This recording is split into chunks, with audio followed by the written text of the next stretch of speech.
Hello and welcome to Raw Chatter. I am your host speaking, Vicky Midwood, integrative health, nutrition and lifestyle coach. And I am excited and delighted to be joined by Irene today. I met Irene actually at an event in London very recently, and she was talking about something called I-Mind coaching. My ears and eyes were lit up by what she had to share on the stage, and I had to rush over and invite her to be a guest on the podcast to share with you guys just what she does and how it can be helpful to you in your life. So without any more introduction, Irene, I'm going to ask you to tell people who you are, what you do, where you're from, and how you got into what you do with I-Mind coaching. Over to you. Hi, Vicky. Thanks for that intro. Yeah, my name is Irene Kloppenburg in Dutch, and Irene Kloppenburg is okay in English. But I come from the Netherlands, and it was about 12 years ago that I left the Netherlands with literally 2 suitcases and a violin, as I really wanted to discover my own path into the future. I came from a bit special background. I lived in a commune that had been that evolved around my father's life. He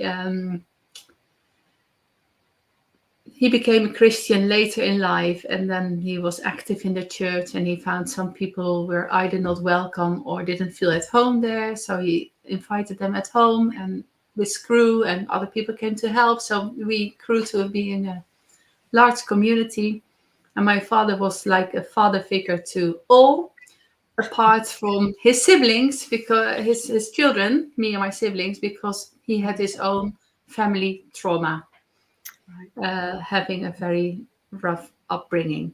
And so he found that it was kindred spirits or soulmates that you need to bond to, and not biological family. Wow. But that left us with a problem. Yeah. And when I left, I decided that I needed to deal with whatever I brought from my background, so that I would be free to continue life and not carry it on to other people. Yeah. So that was my search when I went to London. Wow. And What age were you then, Irene? When you? I was already 43 when I left, because I grew up in the commune. I left. I studied as a teacher. Right. I taught as a teacher, and then after about 6-7 years, I came back because I felt something very valuable in the commune as well, and I wanted to devote my life to that. I was a teacher in one of the schools that was funded by the community. Right. It was great if you look at it. It was a secondary school. Not government funded, but also not for rich children. So we did it voluntary. So children from 13 years that hardly know who they are when they look in the mirror, they could continue the secondary school the first years in like a primary school setting, but getting all the topics that they needed to learn on secondary school level.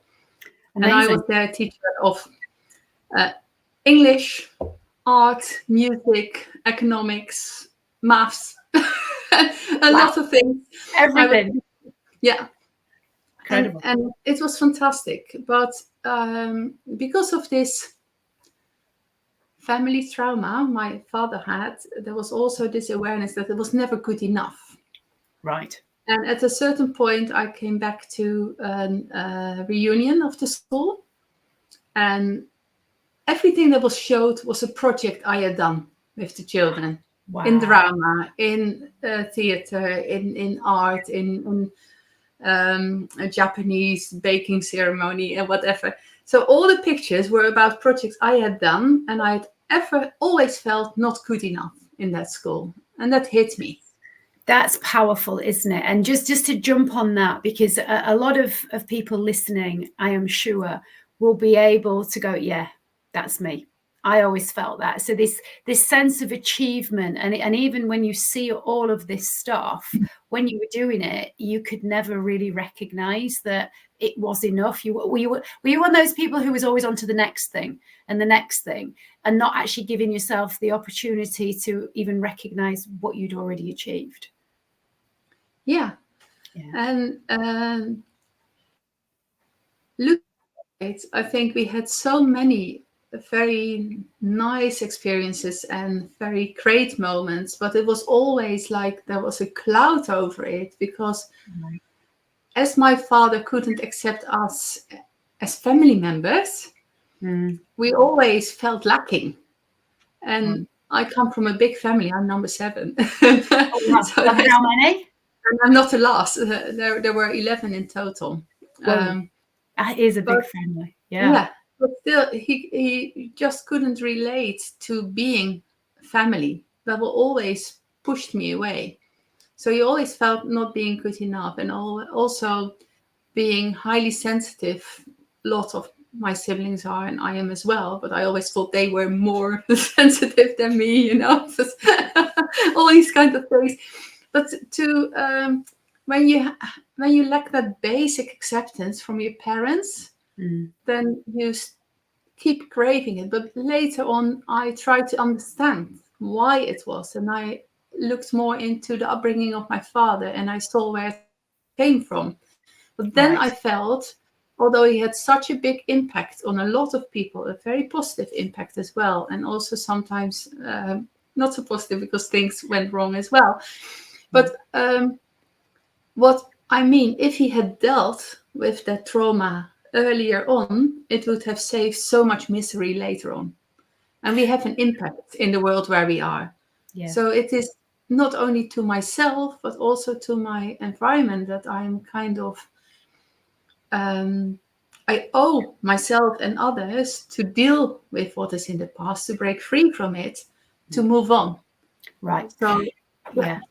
Yeah, and I suppose to break the cycle to some degree as well, to be able to, and as an example to others, to show them that there is something that maybe that this is perhaps something they should be doing for themselves, and it is possible. And I think because the positivity that you have, considering what you have been through, is what came across when you were speaking on the stage, and just that fact that you decided you needed to tackle this stuff and go back and look at it just goes to show that this was done very consciously, and you knew it would help you, even though it's potentially going to be quite a painful journey.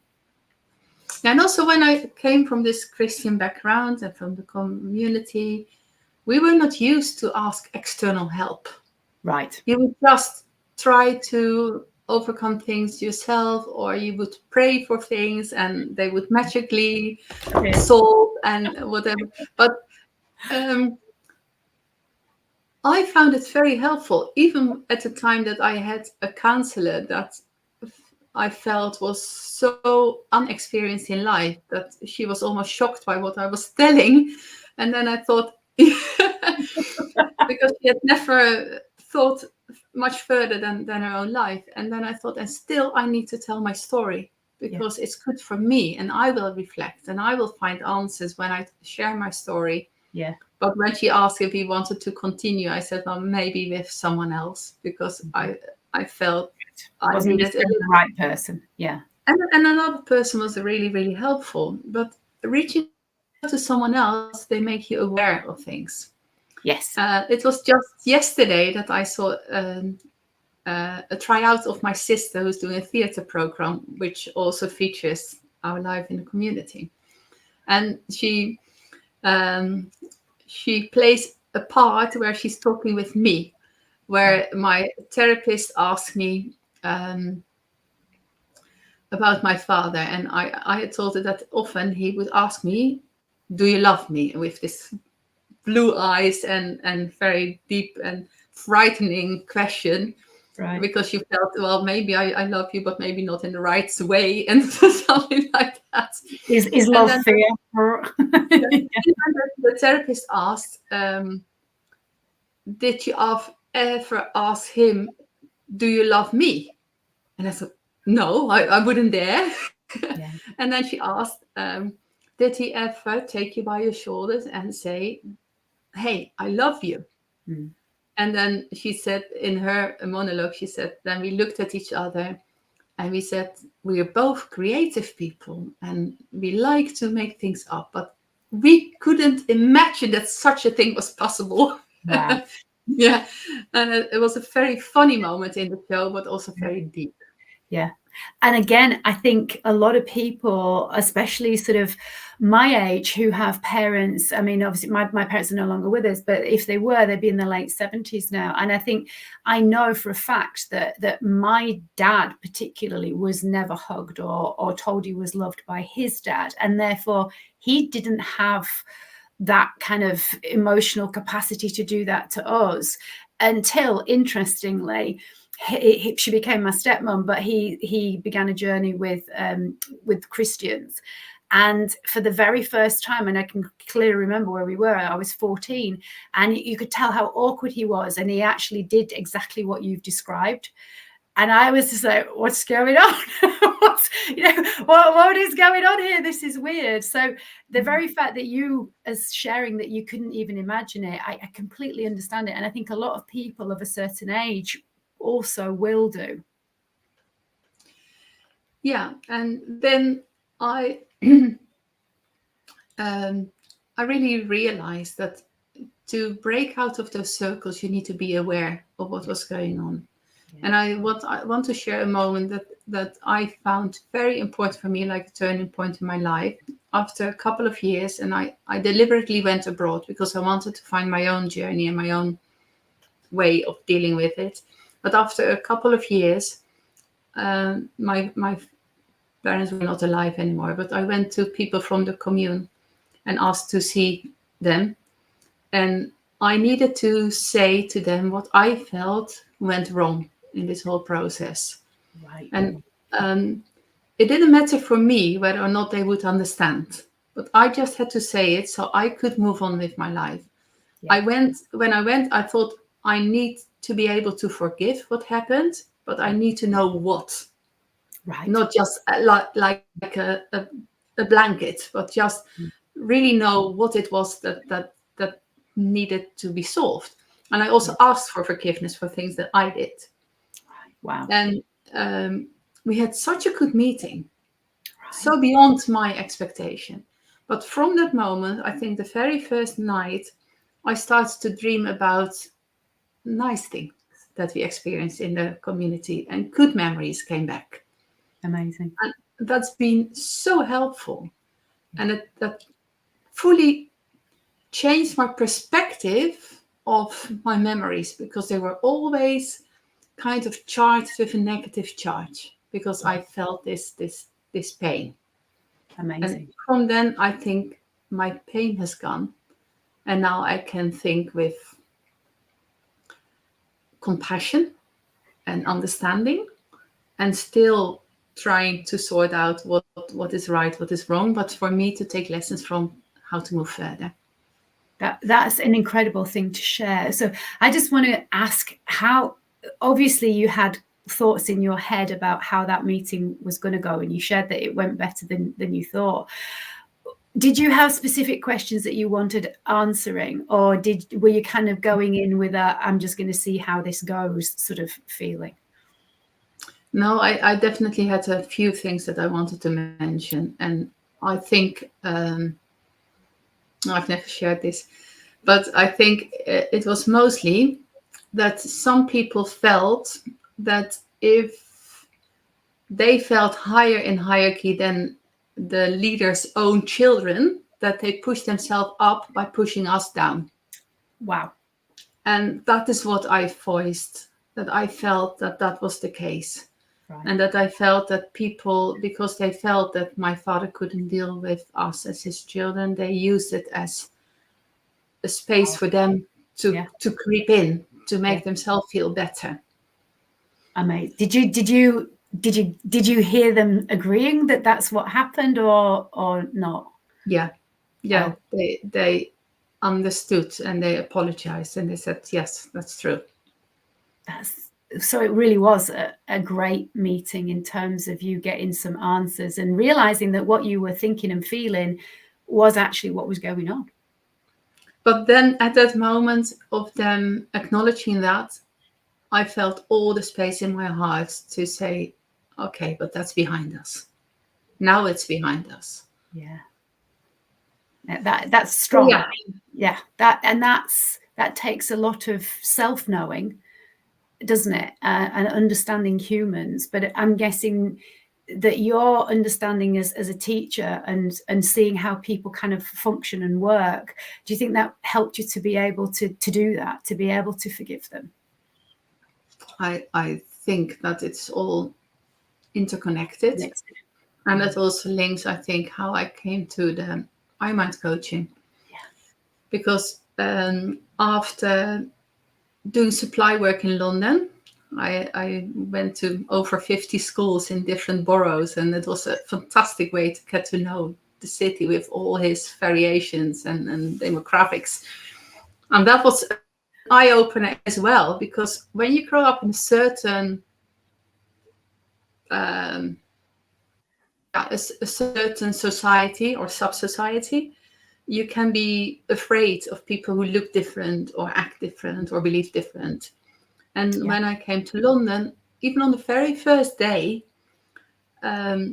you see people that are dressed so differently, and then you observe it a bit, and then the way they speak together or the way they are they interact, or even the way the sneakers show under the jihad, that was for me. Then I thought, okay, but under this outer clothing is a person like me. It's a person like everyone. And then I remember that the first time I just went to two of those women and I asked for directions, and they just answered me normally. And so it kind of opened my eyes that someone who's looking different or express them different is not a totally different or a dangerous person, but it's just another creature, and we are so much more alike than different. Right. I love that. That was one of the eye openers, but also working in all those schools. And then I ended up being an intervention teacher in a certain school, and I found that when I really listened to the children, that I could find their strengths rather than their weaknesses. Right. And for example, there was a boy who couldn't learn very well, but he knew all the tube stations on all the lines in the tube system in London. And then I thought, you are not stupid. That right. If you can learn that, you can learn other things as well. So I created all the lessons around trains and tubes and whatever. And he opened up, and then he took in the knowledge, and he was able to work out.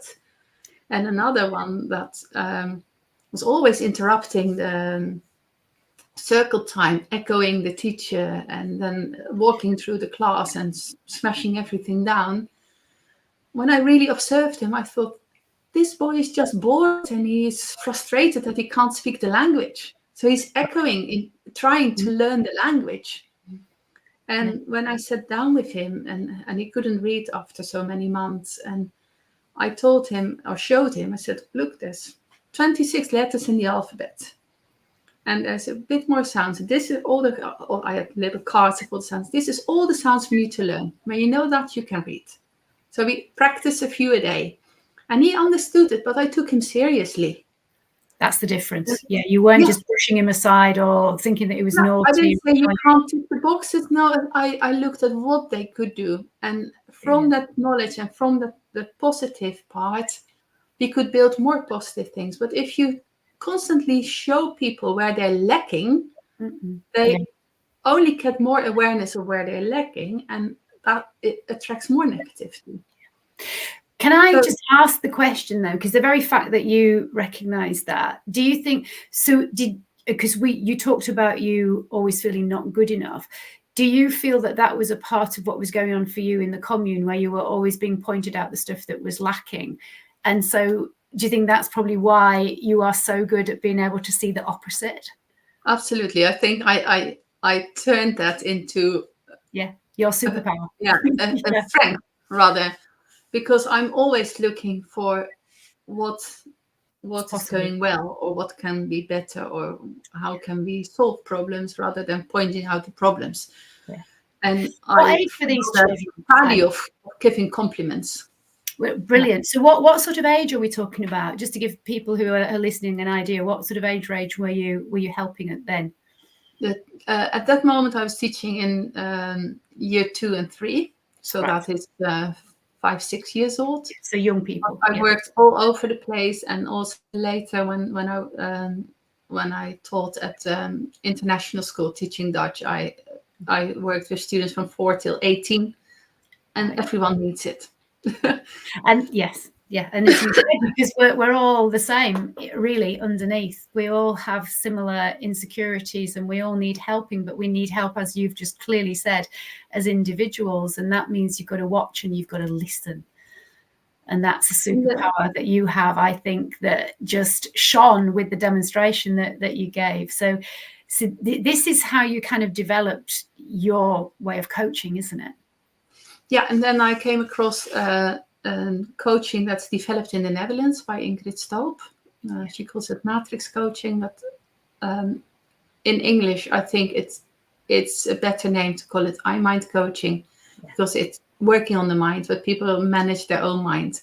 And what it does is, without people needing to tell me what they're thinking about or what is limiting them, but it can be phobias or recurring nightmares or traumatic events or things that have been done to them. They don't need to relate that to me. They don't need to tell the details. But by questions I learned, and I found out I really need to ask those specific questions and not try to make it a little bit nicer or whatever. Just do those questions. Stick to the script. Yes. It's not really me to do so, but I found really the value of that. So I do. It helps people to bring back a negative memory from the past that's stored in your long-term memory. And whenever you associate something with that event, if that is stored as a negative experience, directly the new experience is being colored negatively as well. Right. And when you can bring that back to your processing memory, so you talk about it without mentioning exactly what's going on, but I ask you about your senses. So what do you feel? What do you hear? What do you, etc. And you can then take out the triggers and reframe it, and replace details of it with things that you like, or that are beautiful, or that are good for you. Yeah. You can, in the end, you can store that memory as just the bare facts, as neutral, or you can give it a positive perception that will trigger other positive experiences. It's incredible. And so, are you able to give us an example of something that you've helped somebody with? Because obviously I remember the lady and what she came on the stage with, but have you got kind of a different example that you can give people an idea of how it actually works in the experience of it? Well, what you've seen on stage, I still don't know what this lady experienced, because no, she exactly didn't tell us. She told you the emotion, didn't she? Yeah. But we noticed that I asked her to rate the emotion from 0 is neutral to 10 is extremely bothersome. But she went from a 9 to a 4 in 2 questions, and then she gave it a 12 to start with. It was that high. She was like, "You said 1 to 10." She went, "It's a 12." I was like, yes, but you notice how quickly that perception went down. So that's why I was just like, "This is incredible," because it just went, yeah, totally reduced. Yeah. And then sometimes you need to ask a few more questions to see if there's not something left, but it's so effective, and I can only show that in a case. So quite often I don't know what the problem was of people, but I know it in some cases. Yeah. I know, for example, from a policewoman who had seen, and I didn't know that before the coaching, I heard it afterwards. Right. She had recurring nightmares because she saw someone jumping from a window, set on fire, and jumped out of the window. And she couldn't get that out of her mind. So she couldn't sleep, and she could hardly function in her job anymore. I didn't know that. It was just a family member of a friend of mine. So I was just asking her some of those questions. Mm. And I heard that she now could sleep and she can just put it away. She has the memory, but it doesn't affect her present and future anymore. That's amazing.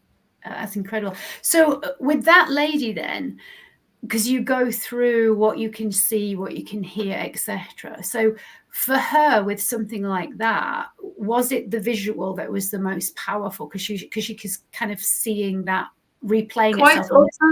Quite often it's the visual, but in her case also the sound. The sound, right? Of course, because she was on fire. Yeah. The sound and the panic and feelings, and maybe feelings of guilt, of not being in time to help that person. Right. And you can feel those kinds of emotions as something physical in your body. You can feel like a stone on your heart, and then we can take out that stone, and they don't have to tell me why it is a stone or whatever, but it's what their experience is. And they create something that is their experience that they want. And it just, you flip it either, as you say, into neutral or even positive, but either which way, it then just doesn't affect the future and how they deal with it now either. And this is why it's such a powerful tool. So for people who are wondering, well, I have this issue, because you mentioned you can use it for phobias, and obviously that was a traumatic event that was, I would guess, almost like PTSD in that kind of scenario where she was being woken by it. So what are the sort of issues that you know that you can help people with very quickly? And just very simple phobias, like phobias for animals, spider, snakes, those kind of things, going to the dentist. Right. Flying? Flying, being scared of tests. Oh, right. Exam time, that's very, very poignant at the moment. Yeah. Anxiety. This feeling of not being good enough. Right. And then based on previous memories, that those moments where I felt I wasn't good enough, and then you take out the memories. Yeah, incredible. So really multiple issues. And obviously we had a demo of how quickly that went down, but when you're doing it with somebody, I'm assuming it's not just one session, or is it? Can be. Well, this is the thing. This is a tool in my toolbox. Right. And I use that tool in a longer term coaching as well. Right. And I think for me, it's a starting point, because there's something blocking you from achieving what you want, because every time you fall back in this trap, kind of. Right. So there we first kind of clear some of those things that you are aware of. But that opens up the path to go where you want to go. As you do, you will either face obstacles or you will place obstacles, because it's frightening to change. Right. And then again, you come to moments that you need to set yourself free from. Right. Because so it's a tool that I use amongst other tools, but it's such a powerful tool. It is incredible. So it's like a coaching package, and as you said, but what an amazing place to start, because straight away from the get-go, that person's already getting an idea of just what is possible, and that change can be actually not negative but positive, and taking away some of the fear, because I'm guessing that a lot of these things elicit a lot of fear, and to suddenly recognize that, oh my God, I haven't got this anymore. It's just a really fast, simple way of them getting a really good start, isn't it? It is, and it's so quick that you can hardly believe that it's happening, and it's happened, and people forget about it as well. I helped people, and then later I asked, "Do you remember it was like that?" And then they said, "No." Right. And when I ask a little bit further, they do remember, but because it's not bothering them anymore, they just forget. If you forget to acknowledge it, then it's come before you know it. But you feel free, and then you go to your next step. Yeah. I just love it as a tool. So if people want to know more or about working with you, how do they find you and get in touch with you? Where are you hanging out? Best thing is going to my website. It's imindcoaching.nl. www.enoughness.co.uk. So Fantastic. very straightforward. Yeah. There you see a little bit about me, but also how to get in touch. And I think the best thing is then to go to my calendar and book a discovery call where we can talk a little bit about what they want and what I can offer, and then we can take it from there. Amazing. And age is not a barrier on this, or is it? Do you work with a certain age group or not? I work with adults because they can choose for themselves Right. what they want to do. Obviously, I've worked with children as well, but then I always ask the consent of the parents, and it's different. Yeah. But it's very broad. Yeah. I tend to work with people over 40, maybe also in the high sensitive and highly intelligent group of people, because that kind of resonates with me. But it's not limited to that. Right. Because it's really, I don't need to know the story to move on. And with all my life experience, I can just come and coach you. The main thing about coaching, I think, is there are so many things that you are not aware of yourself because you're used to it. So you can't read your own label. Yeah. And the coach is there to help you to create awareness, to give you the tools to change your own life. Beautifully put. I really love that. And it's so true, isn't it? Because without that awareness, we can't take the next step. But as you say, you can't read your own label from inside the jar. You need somebody who has, especially because you've got the experience as well that you have with your own kind of journey, and also the amount of teaching and seeing children and helping them in the way that you have, and all of the projects that you've done in so many different arenas, because it's been music and all sorts of things, and languages and so many things that you've done in theatre, that all of these skills help you to understand. But I think the most powerful thing about this that I love as a tool is because, as you said, you don't need the person to have to go through the whole event again. They don't need to have to explain it and kind of relive it, which is what people don't want to do. And that's often why they don't want to go to sort of talking therapy, because that's the fear. They don't want to have to revisit and go back. And you can literally, I mean, it was so quick. It was just a matter of seconds that this lady went from a 9 to I think she was like a 3 or something. And it was 4 just, and then a 1. Right. Yeah. So 9 to 3, a 4, and then, pretty much non-existent. And it was just like less than a minute, I think, the whole thing, that she just went down so fast. And it was a bit more, but the time flies. And I when I was doing that on stage, I kind of lost touch with being in a presentation because I was totally into that person. But people in the audience said, well, we were also into that person. Yeah, we were. Yeah, we were absolutely. We were with you because we were just like, this is amazing. And I think that also because when you're seeing it and you so clearly explained that you were going to ask this question, you were saying why. I think we were all sort of doing it for something for ourselves in the audience as well. And that's why we felt we were a part of it. Because although it was that lady's issue, we didn't know what it was and we didn't need to, because I think a lot of us were thinking of our own stuff. And so that is the power of it. And I'm so delighted that you have come on today to share it, because I think that this is a tool that needs to go into so many places, and people just need to be aware of it, that you can get over this stuff, and it doesn't have to take months and years. It can be very, very fast. And I just want to say thank you for sharing how you got to be doing this. So I know you've had a bit of an emotional morning, and to share some of this stuff that kind of gets you going as well. If you could leave our listeners and watchers with a tip or a phrase or a saying, or just something that you would like them to take away from this conversation, what would it be?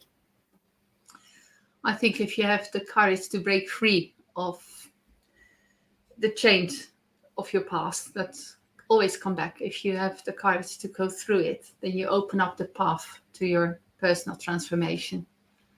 And that's what I wish for everyone. That's fantastic. get your courage, and it's a leap of faith, isn't it? But by having a conversation with somebody like you who has just shared her story, and the fact that you just kind of upsticked with 2 suitcases and a violin and moved countries. Anybody can do it, but you have to just have that little bit of courage, and sometimes just a conversation or hearing a conversation to give you the motivation to go, hey, maybe I can do that too. And as you say, then it's up to you what you do with it, but there's so much available in terms of getting yourself free from these shackles where we end up repeating the same old stuff. And once you understand that you can let go of it and it doesn't have to be hard, then there's nothing stopping you, is there? It is. Life is limitless. Yeah, love it. Irene, thank you so much for joining us. And as I say, folks, we will put all of Irene's details of the website where you can book a call with her and find out a little bit more about the coaching. They will be in the show notes. And if you're watching on YouTube, it will be in the description. I just want to say, if you have liked this episode, please give it a thumbs up. Do show us some love. If you haven't yet subscribed, please do that. And then you'll be notified of when the next episode is out. And for those of you who know my little saying, I just want to remind you, we only have one life, as far as we know, and one body. Look after it, because it is looking after you. Until next time, take care. Thank you. Take care. Thanks, Irene.